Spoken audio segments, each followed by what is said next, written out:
When I was about 13 years old, I joined my first band, which was called Backyard Swing Set. And we were a pop punk band styled after Newfound Glory, probably was our biggest influence. Newfound Glory, and we had a lot of fun playing pop punk, different kinds, original music. My friend Tim Ringwood had written the songs, and my buddy Mike LaMarche was on drums, and it was his house that we used to practice at. And we used to have practice. I was in middle school. I was in 8th grade, and they were all in high school, so they were a bit older than me, and I was trying to keep up with them, and felt pretty cool to be hanging with these guys that were a bit older than me. And we used to build skateboards in Mike's garage. And we'd get into all sorts of tomfoolery going all around town. The thing was that in Rockport, Massachusetts, where we grew up, the town technically had no specific law against skateboarding, but skateboarding was prohibited on nearly every single street in town, except for one, Marmion Way, which was pretty much the best for riding a longboard skateboard down anyways, because it was this great, sloping hill. So we used to ride our skateboards all around town regardless, and the police, if they showed up next to you, they'd ask for your skateboard. And there was some sort of impounding fee of the skateboard to get it back, and your parents would have to go and promise to never skateboard again and pay some fee. And the fee, I'm pretty sure, was more than what we used to spend building a skateboard. So they just ended up with rooms full of all of my friends' skateboards. So we developed this natural intuition for when we could feel that the police were nearby. And we used to call it the vibe. We used to say, well, you just have to trust the vibe, because if you are going down the road and you feel, maybe the police are coming, just let everybody know. We'll get off our skateboards and we'll walk for a little bit. And then none of us will get our skateboards taken away. So that became a bit of our motto, and I painted it on my skateboard, and trust the vibe became something that we sort of lived by, which was we all have this natural intuition, let's follow it. And we were often correct. Pretty often you'd stop, and sure enough, a cop car would come by. So this episode, for the first debut episode of Earth Tones, is called Trust the Rhythm. And we're talking about that natural intuition that we have of being in time with life and music.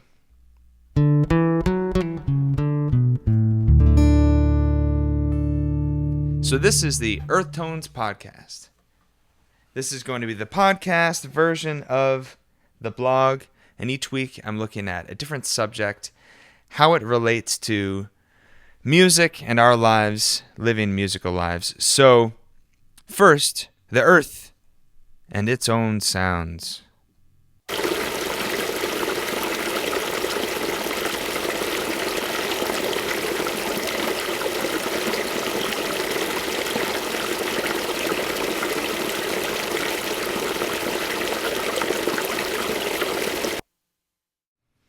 A lovely sound, that is.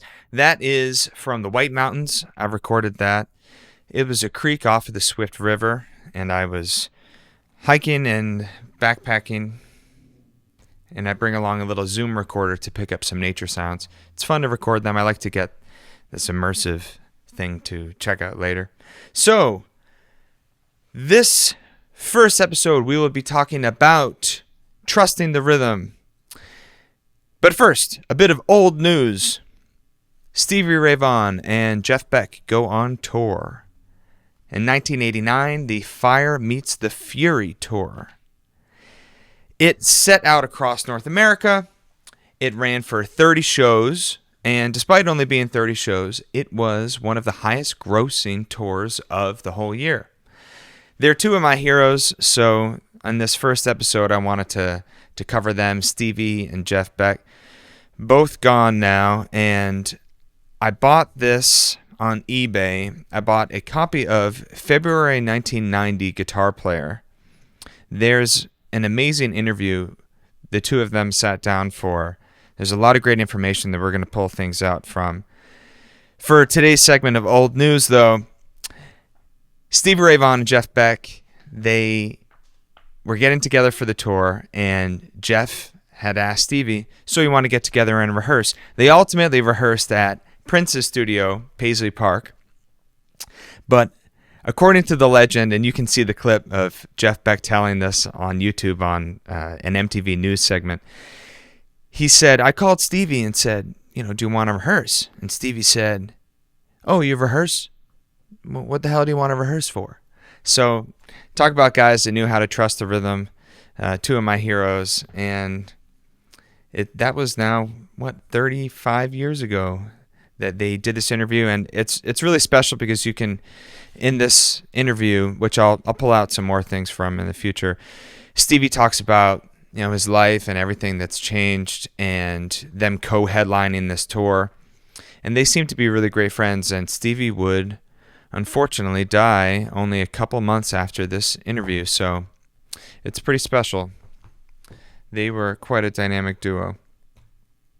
So in our inaugural episode, what we're talking today about is trusting the rhythm. There's a lot of interesting things that we have access to today because of technology, but we live in such a fast-paced environment because of it. So what I was reflecting on this week is the fact that we have a lot of tools that have been created that are supposed to save us time. And then where is all of that time that we've been saved? Because we have these computers and we have the iPhone and we have everything that's supposed to make things free up all of our time. And yet it's just meant that we've filled all of our time with all of these activities. And the great irony of it, of course, is that the very tools themselves that are supposed to be our biggest time savers become our biggest time wasters. So I was reflecting on music and trusting the rhythm. And what I was considering was the fact that when I was a kid, if I had a Guitar Player magazine or anything that had a tab in it, I would have loved to follow along, but it was pretty challenging for me. I found it kind of overwhelming. And so instead what I would do is just listen to songs over and over again and try to get the spirit of it. I don't know if it's because I'm just more of an auditory learner or what it was, but tabs, even if they were right, and oftentimes they weren't, I had a bit of a hard time. So I developed my ears, fortunately, and I would listen.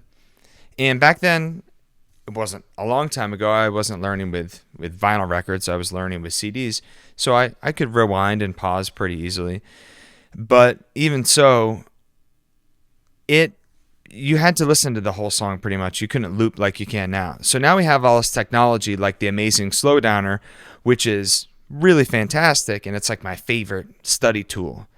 So what I do typically is if I want to learn a song, I'll pull it up on YouTube, rip it on one of those sketchy sites like YouTube to MP3, type that into Google, you find that. Get some, it doesn't need to be high quality, it just needs to be a small enough file, honestly, to airdrop it to your phone, and amazing Slowdowner, grab that loop and work on it. So I've always learned things just by ear, or honestly somebody showing it to me directly. And I used to beat myself up about how I wouldn't learn whole solos or whole songs. I would just grab a snippet of something because it was a lot of work to just get one riff of that Jimi Hendrix song, or like the intro lick to a Clapton or Albert King solo. Just get that one thing. And over time, I realized that that's actually not a terrible way to learn, because one thing you can learn 1,000 things from. So what I would do is just grab that thing and then cherish it. So that might be a single lick or something.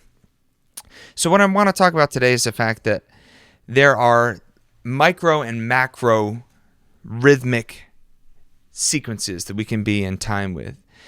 The micro one is listening to each other. When we are a part of an ensemble, we really want to be able to get completely inside of the music.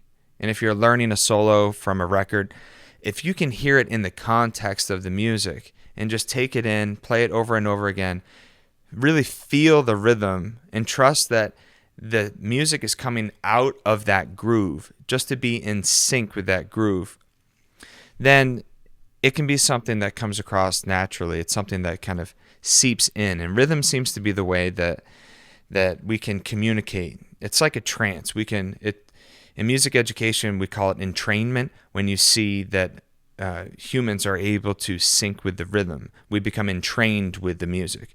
So we want to entrain with the music when we're learning something or taking it in and trying to absorb it, because that's the way that we then are synced up and the information can come across. So in the micro way, if we're jamming, we get, in my experience anyways, we get a lot out of listening to each other a little bit more than we're even listening to ourselves, because then you become a part of the groove. Whenever I'm rushing, it seems to be because I'm focused on my own sound and I'm thinking about my tone and I'm grooving, but I'm not in the music. If I listen to somebody else, even if I'm improvising, I seem to play a lot better. So if you can trust the rhythm and just know that the music will come together if we can get in sync to each other and sync up with it, the music comes across a lot stronger. Now, the macro part of trusting the rhythm is that we have these rhythms of life. And for me, like I said, I was pretty hard on myself about the fact that I didn't feel like I was very disciplined. It was years until I realized I'm disciplined in a different way. I might not have been playing 10 hours a day, painstakingly transcribing Frank Zappa solos like Steve Vai did. I would have wanted to. I just didn't seem to have that mental capacity or something. But I was playing every day and thinking about music every day and making music my whole world. So even if I only had that one lick, I would play it 10,000 times. And what I found is that even if you can only get one Albert King lick, it is like a window into his whole spirit. So if you play it and then play it in all the different keys, improvise around it, play it backwards, you start to develop the language that Albert King was using himself. And ultimately, you then find you're picking up some other Albert King things because you kind of wander around to the same places. So not being hard on ourselves, I think, is a good thing as musicians. If we can trust the larger, zoomed out rhythm a little bit more, that these things are going to take time getting better at music. If you're a music fan, that might be your musical taste. You might think, oh, I want to have heard everything from the bebop era. I want to know everything from West Africa. I like deadmau5, so I need to know all of Kraftwerk.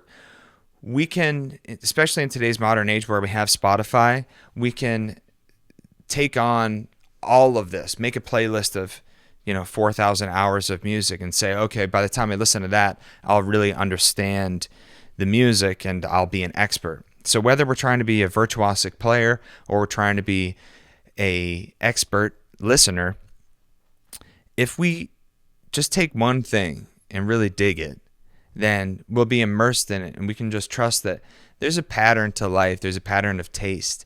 And at the end of the day, there's more music to be learned and listened to than we could ever check out in a lifetime. So whatever you like intuitively, I'd say stick with that and try to go into it as deep as you can and trust that it's part of a process. We're all here as musical people on a musical planet. So in the spirit of that, my musical example of the day, if you are a guitar player or a musician, trusting the rhythm can be as simple as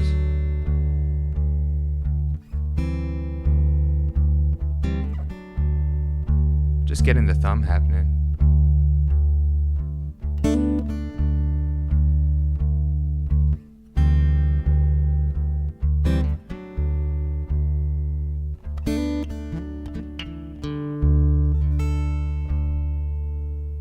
Taking a little time to relax in the groove. That's what we're trying to do. So, trust the rhythm. Know it's all going to work out. Whatever you're into is the thing. With that being said, what's on the turntable this week? That is the segment we're on now. Jimi Hendrix at Fillmore East. I have this on vinyl now. Triple LP. Jimi Hendrix at Fillmore East. Of course, there was the Jimi Hendrix album Band of Gypsies, which comes from the same concerts, but this is even more. When I was a kid, I wanted this on CD, and it's funny to get vinyl copies of things that you had on CD, because it looks like you got the blown up version. It's like this big version of this thing that I had as a kid. As a kid, it was a double CD set, and it was always like $22, and I didn't have the money. And when you're a kid and you're in the CD shop, you're looking for recognizable songs. And by the time that Hendrix was doing the Band of Gypsies, they were trying out a lot of different things. I didn't know Machine Gun. I didn't know Power Soul. I didn't know, certainly not the Buddy Miles songs, We Gotta Live Together or Stop, these Changes. I didn't know those songs. So I wouldn't have chose it, because I would have chosen CDs that I might have heard some more of the songs on. But I wanted it, and when I eventually did get it on CD, it was very impactful to me, because it's such an amazing couple of concerts. It's New Year's Eve at the Fillmore East going into 1970. So you got to check it out if you haven't. The Band of Gypsies, that's peak Hendrix. I now have this on vinyl, which I'm super excited about. That's what's on the turntable this week. For the final thing, something that helped me this week, Jack Whitten at MoMA. I was in New York City, and I was able to see the Jack Whitten exhibit. If you haven't heard of Jack Whitten, he's an incredible abstract expressionist artist. And he passed away, I believe, about 5 years now. I had never heard of him. I happened to go on the first day of the exhibit, and it was really inspiring. So the one thing that I'll leave you with is I saw this interview with Jack Whitten once I became obsessed with his work, and they said something to him about, what do you want your legacy to be? And he said, well, the same question was put to Count Basie before, and what Count Basie said was, I just want to go down as one of the boys. So I thought that was nice. That's what I'll leave you with. We can all just aspire to go down as one of the boys. We don't have to reach to crazy virtuosic levels. Now, of course, you'd be in good company if the boys are Jeff Beck and Stevie Ray Vaughan. If those are the boys, we all have a lot of practicing to do. Okay, that's it for episode 1. And I will see you next time. I'm Jake Pardee, reminding you that we are a musical species on a fantastically musical planet. We'll have a lot more looking at the future. We'll be talking about music. We'll be doing some interviews. So thanks for tuning in. This is Earth Tones. We will see you next time.